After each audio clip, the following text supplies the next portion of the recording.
Un incontro organizzato dal Liceo Classico e Musicale Empedocle con il presidente Grasso. Sì, un incontro con l'autore, ma in realtà è molto di più. Sicuramente sarà un incontro di educazione civica. Come sono preparati a questo momento i ragazzi e cosa vi attendete voi del Liceo Classico da questo evento? Sì, intanto ha detto bene, perché è un incontro con l'autore, ma un autore veramente con la A maiuscola, il procuratore Grasso, che è stato anche presidente del Senato, nonché presidente supplente della Repubblica Italiana, un episodio che forse pochi ricordano.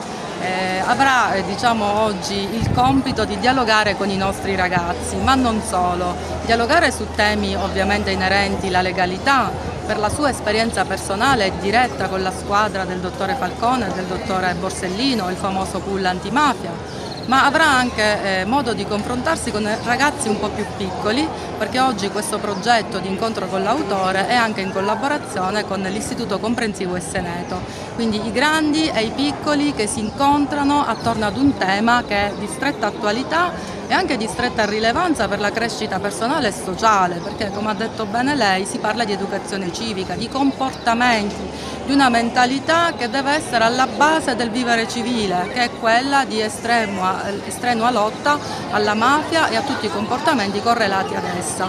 Vuoi anche le raccomandazioni, vuoi il clientelismo, vuoi i piccoli favoritismi, tutto quello che può dal piccolo al grande inficiare invece un corretto comportamento. Quindi ben venga questa bellissima giornata, ci aspettiamo molto e i nostri ragazzi saranno sicuramente in grado di cogliere l'opportunità, perché parliamo sempre di opportunità che il Liceo Classico offre al territorio, oltre che ai propri studenti.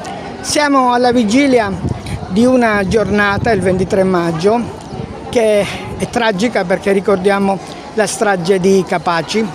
Ecco, cosa può dire oggi un insegnante agli studenti, a questi studenti che forse non hanno neppure non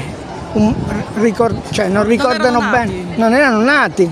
Cosa potrebbe dire oggi un insegnante a loro, sì, perché arrivi un forte messaggio contro la mafia? Sì, allora io ricordo che nel 92 frequentavo appunto il Liceo Classico Empedocle, ero all'ultimo anno, quindi per noi fu proprio un trauma perché il giudice Falcone era anche un simbolo, non era soltanto un magistrato come tutti gli altri.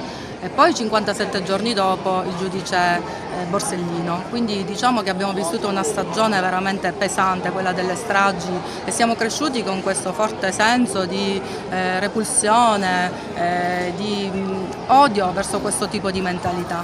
Per i nostri ragazzi forse è un po' diverso, quindi sta a noi adulti, a noi educatori cercare di trasmettere questo messaggio, perché la mafia oggi è cambiata, non è più la mafia delle stragi, sembrerebbe, ma esiste ancora, quindi è opportuno che tutti coltivino questi sentimenti, dicevo poco fa, dal partire dal piccolo, dalla cosa piccola a quella che può essere la cosa più grande.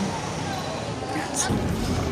Allora, intanto venire ad Agrigento è sempre un piacere, e poi quest'anno con la città della cultura è veramente un evento, venire qua. E poi incontrare i ragazzi, cercare di infondere speranza per il futuro migliore per loro e per il nostro paese. Che cosa dirai ai ragazzi?